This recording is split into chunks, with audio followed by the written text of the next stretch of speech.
ब्राह्मणों की क्रोधाग्नि आज ही मेरे राज्य सेना और भरे पूरे खजाने को जला करके खाक कर दे, जिससे फिर कभी मुझ दुष्ट के ब्राह्मण देवता और गौओं के प्रति ऐसी पाप बुद्धि न हो। वे इस प्रकार चिंता कर ही रहे थे कि उन्हें मालूम हुआ ऋषि कुमार के सांप से तक्षक मुझे डसेगा।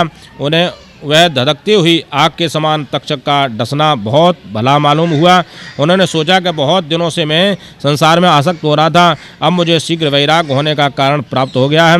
वे इहलोक और परलोक के भोगों को तो पहले से ही तुच्छ और त्याज समझते थे, अब उनका स्वरूपता त्याग करके भगवान श्री कृष्ण के चरण कमलों की सेवा को ही सर्वोपरि मानकर आमरण अनशन व्रत लेकर वे गंगा तट पर बैठ गए। गंगा जी का जल भगवान श्री कृष्ण के चरण कमलों का वह पराग लेकर प्रवाहित होता है, जो श्रीमती तुलसी की गंध से मिश्रित है। यही कारण है कि वे लोकपालों के सहित ऊपर नीचे के समस्त लोगों को पवित्र करती हैं।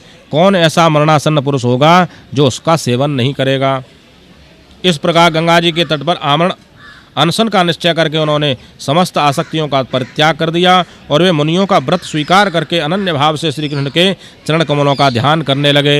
उस समय त्रिलोकी को पवित्र करने वाले बड़े बड़े महानुभाव ऋषि मुनि अपने शिष्यों के साथ वहां पधारे। संतजन प्रायः तीर्थ यात्रा के बहाने स्वयं उन तीर्थ स्थानों को ही पवित्र करते हैं।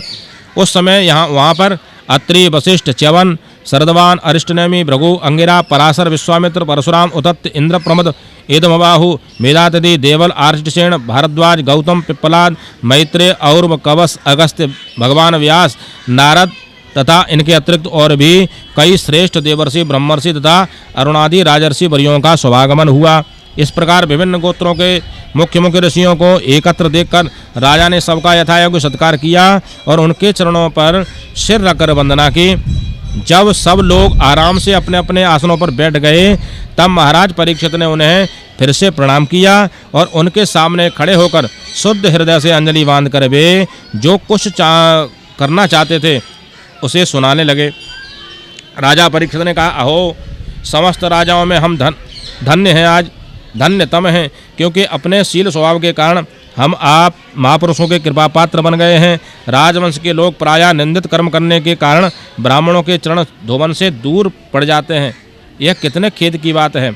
मैं भी राजा ही हूँ। निरंतर देह में आसक्त रहने के कारण मैं भी पाप रूप ही हो गया था। इसी से स्वयं भगवान ही ब्राह्मण के साप के रूप में मुझ पर कृपा करने के लिए पधारे हैं। यह साप वैराग्य उत्पन्न करने वाला है, क्योंकि इस प्रकार के साप से संसारासक्त पुरुष भयभीत होकर विरक्त हो जाया करते हैं। ब्राह्मणों, अब मैंने अपने चित्त को भगवान के चरणों में समर्पित कर दिया है। आप लोग और माँ गंगा जी शरणागत जानकर मुझ पर अनुग्रह करें। ब्राह्मण कुमार के साप से प्रेरित कोई दूसरा कपट से तक्षक का रूप धारण धरकर मुझे डस ले अथवा स्वयं तक्षक आकर डस ले, इसकी मुझे बिल्कुल भी परवाह नहीं है। आप लोग कृपा करके भगवान की रसमयी लीलाओं का गायन करें। मैं आप ब्राह्मणों के चरणों में प्रणाम करके पुनः यही प्रार्थना करता हूँ कि मुझे कर्मवश चाहे जिस योनि में जन्म लेना पड़े, भगवान श्री कृष्ण के चरणों में मेरा अनुराग हो, उनके चरणाश्रित महात्माओं से विशेष प्रीति हो और जगत के समस्त प्राणियों के प्रति मेरी एक सी मैत्री हो, ऐसा आप आशीर्वाद दीजिए। महाराज परीक्षित परम धीर थे। वे ऐसा दृढ़ निश्चय करके गंगा जी के दक्षिण तट पर पूर्वाग्र कुशों के आसन पर उत्तरमुख होकर बैठ गए। राजकाज का भार तो उन्होंने पहले ही अपने पुत्र जन्मेजय को सौंप दिया था। पृथ्वी के एक क्षत्र सम्राट परीक्षित जब इस प्रकार आमरण अनशन का निश्चय करके बैठ गए, तब आकाश में स्थित देवता लोग बड़े आनंद से उनकी प्रशंसा करते हुए वहां पृथ्वी पर पुष्पों की वर्षा करने लगे तथा उनके नगारे बार बार बजने लगे। सभी उपस्थित मनुष्यों ने परीक्षित के निश्चय की प्रशंसा की और साधु साधु कहकर उनका अनुमोदन किया। ऋषि लोग तो स्वभाव से ही लोगों पर अनुग्रह की वर्षा करते रहते हैं। यही नहीं, उनकी सारी शक्ति लोक पर कृपा करने के लिए ही होती है। उन लोगों ने भगवान श्री कृष्ण के गुणों से प्रभावित परीक्षित के प्रति उनके अनुरूप वचन कहे। राजर्षि शिरोमणे, भगवान श्री कृष्ण के सेवक अनुयायी आप पांडवंशियों के लिए यह कोई आश्चर्य की बात नहीं है, क्योंकि आप लोगों ने भगवान की सन्निधि प्राप्त करने की आकांक्षा से उस राज सिंहासन का एक क्षण में ही परित्याग कर दिया, जिसकी सेवा बड़े बड़े राजा अपने मुकुटों से करते हैं। हम सब तब तक यहीं रहेंगे जब तक ये भगवान के परम भक्त परीक्षित अपने नश्वर शरीर को छोड़कर माया दोष एवं शोक से रहित भगवत धाम में नहीं चले जाते। ऋषियों के वचन बड़े ही मधुर, गंभीर, सत्य और समता से युक्त थे। उन्हें सुनकर राजा परीक्षित ने उन योग युक्त मुनियों का अभिनंदन किया और भगवान के मनोहर चरित्र सुनने की इच्छा से ऋषियों से प्रार्थना की। महात्माओं, आप सभी सब ओर से यहाँ पधारे हैं। आप सत्यलोक में रहने वाले मूर्तिमान वेदों के समान हैं। आप लोगों का दूसरों पर अनुग्रह करने के अतिरिक्त तो जो आपका सहज स्वभाव ही है। इस लोक या परलोक में और कोई स्वार्थ नहीं है। विप्रवरों, आप लोगों पर पूर्ण विश्वास करके मैं अपने कर्तव्य के संबंध में यह पूछने योग्य प्रश्न करता हूँ। आप सभी विद्वान परस्पर विचार करके बतलाइए कि सबके लिए सब अवस्थाओं में और विशेष करके थोड़े ही समय में मरने वाले पुरुषों के लिए अंतःकरण और शरीर से करने योग्य विशुद्ध कर्म कौन से हैं। उसी समय पृथ्वी पर स्वेच्छा से विचरण करते हुए किसी की कोई अपेक्षा न रखने वाले व्यास नंदन भगवान श्री सुखदेव जी महाराज वहाँ प्रकट हो गए। बोले सुखदेव जी महाराज की जय। वे वर्ण अथवा आश्रम के बाह्य चिन्हों से रहित एवं आत्मानुभूति में संतुष्ट थे। बच्चों और स्त्रियों ने उन्हें घेर रखा था। उनका वेश अवधूत था। 16 वर्ष की अवस्था थी। चरण, हाथ, जंघा, भुजाएं, कंधे, कपोल और अन्य सब अंग अत्यंत सुकुमार थे। नेत्र बड़े बड़े और मनोहर थे। नासिका कुछ ऊंची थी। कान बराबर थे। सुंदर भौहें थीं। इनसे मुख बड़ा ही शोभायमान हो रहा था। गला तो मानो सुंदर संग की समान था। हंसली ढकी हुई, छाती चौड़ी उभरी हुई, नाभि भंवर के समान गहरी तथा उदर बड़ा ही सुंदर त्रिवली से युक्त था। लंबी लंबी भुजाएं थीं। मुख पर घुंघराले बाल बिखरे हुए थे। इस दिगंबर वेश में वे श्रेष्ठ देवता के समान तेजस्वी जान पड़ते थे। श्याम रंग था। चित्त को चुराने वाली भरी जवानी थी। वे शरीर की छटा और मधुर मुस्कान से स्त्रियों को सदा ही मनोहर जान पड़ते थे। यद्यपि उन्होंने अपने तेज को छिपा रखा था, फिर भी उनके लक्षण जानने वाले मुनियों ने उन्हें पहचान लिया और वे सब के सब अपने अपने आसन छोड़ करके उनके सम्मान के लिए उठ करके खड़े हो गए। राजा परीक्षित ने अतिथि रूप से पधारे हुए श्री सुखदेव जी को सिर झुका करके प्रणाम किया। उनकी पूजा की। उनके स्वरूप को न जानने वाले बच्चे और स्त्रियां उनकी यह महिमा देखकर वहां से लौट गए। सबके द्वारा सम्मानित होकर सुखदेव जी श्रेष्ठ आसन पर विराजमान हुए। ग्रह, नक्षत्र और तारों से घिरे हुए चंद्रमा के समान ब्रह्मर्षि, देवर्षि और राजर्षियों के समूह से आवृत होकर श्री सुखदेव जी अत्यंत शोभायमान हुए। वास्तव में वे महात्माओं के भी आदरणीय थे। जब प्रखर बुद्धि श्री सुखदेव जी शांत भाव से बैठ गए, तब भगवान के परम भक्त परीक्षित ने उनके समीप आकर और चरणों पर सिर रख करके प्रणाम किया। फिर खड़े होकर हाथ जोड़कर नमस्कार किया। उसके पश्चात बड़ी मधुर वाणी से उनसे यह पूछा। परीक्षित ने कहा, महाराज, ब्रह्म स्वरूप भगवान, आज हम बड़भागी हैं, क्योंकि अपराधी क्षत्रिय होने पर भी हमें संत समागम का अधिकारी समझा गया है। आज कृपा पूर्वक अतिथि रूप से पधारकर आपने हमें तीर्थ के तुल्य पवित्र कर दिया है। आप जैसे महात्माओं के स्मरण मात्र से ही गृहस्थों के घर तत्काल पवित्र हो जाते हैं। फिर दर्शन, स्पर्श, पाद प्रक्षालन और आसन दानादि का अवसर मिलने का तो मिल जाए, उसका तो कहना ही क्या है। महायोगिन, जैसे भगवान विष्णु के सामने दैत्य लोग नहीं ठहरते, वैसे ही आपकी सन्निधि से बड़े बड़े पाप भी तुरंत नष्ट हो जाते हैं। अवश्य ही पांडवों के सुहृद भगवान श्री कृष्ण मुझ पर आज अत्यंत प्रसन्न हैं। उन्होंने अपने फुफेरे भाइयों की प्रसन्नता के लिए उन्हीं के कुल में उत्पन्न हुए मेरे साथ भी अपनेपन का व्यवहार किया है। भगवान श्री कृष्ण की कृपा न होती तो आप सरी के एकांत बदमाशी, अव्यक्त गति, परम सिद्ध पुरुष एवं स्वयं पधार करके इस मृत्यु के समय हम जैसे प्राकृत मनुष्यों को क्यों दर्शन देते। आप योगियों के परम गुरु हैं, इसलिए मैं आपसे विनम्र परम सिद्धि के स्वरूप और साधन के ये संबंध में प्रश्न कर रहा हूँ। जो पुरुष सर्वथा मरणासन्न है, उसको क्या करना चाहिए। भगवान, साथ ही यह भी बतलाइए कि मनुष्य मात्र को क्या करना चाहिए। वे किसका श्रवण करें, किसका जप करें, किसका स्मरण करें और किसका भजन करें तथा किसका त्याग करें।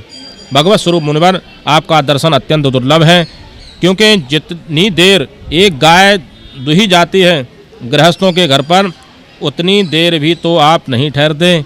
सूर्य महाराज कहते हैं, जब राजा ने बड़े ही मधुर वाणी में इस प्रकार संभाषण एवं प्रश्न किए, तब समस्त धर्मों के मर्मज्ञ व्यासनंदन भगवान श्री सुखदेव जी उनका उत्तर देने लगे।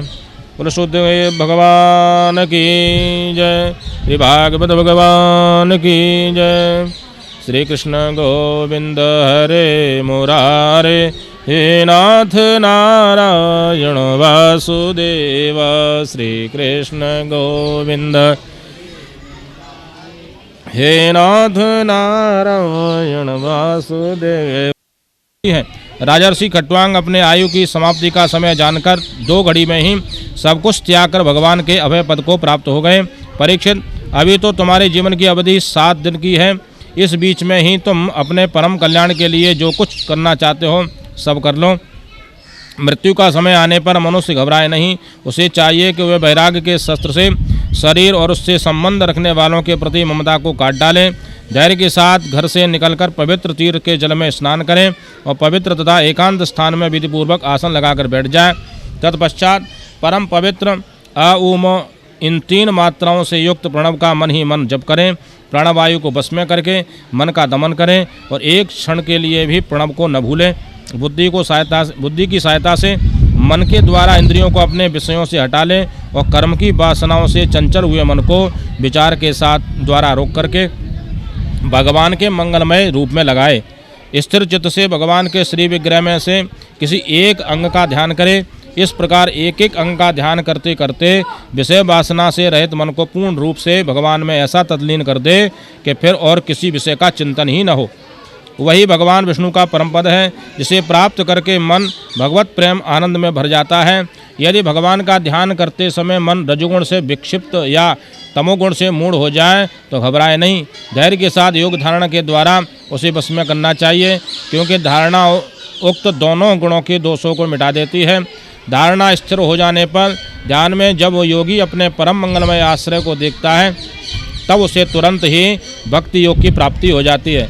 परीक्षित ने पूछा, ब्राह्मण, धारणा किस ध्यान से, किस वस्तु से, किस प्रकार की जाती है और उसका क्या स्वरूप है जो शीघ्र ही मनुष्य के मन का मैल मिटा देती है?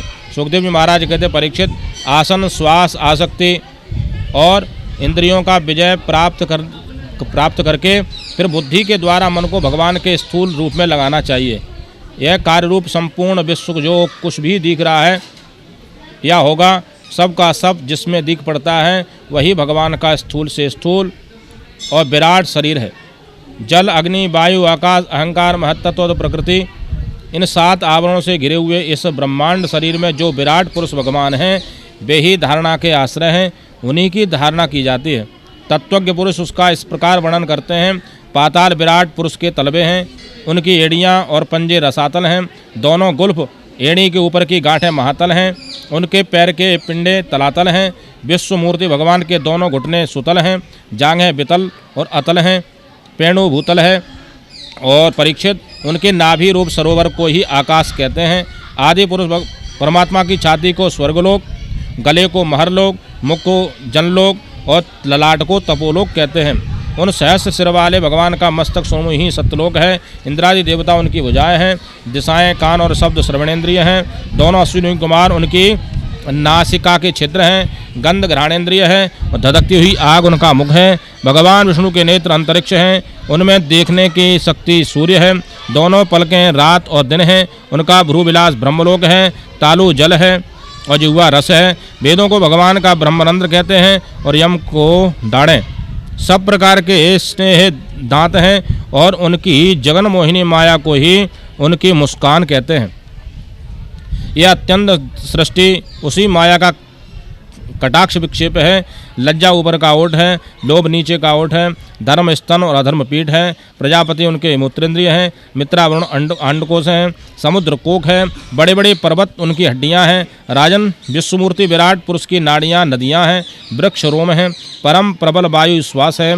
काल उनकी चाल है। गुणों का चक्कर चलाते रहना ही उनका कर्म है।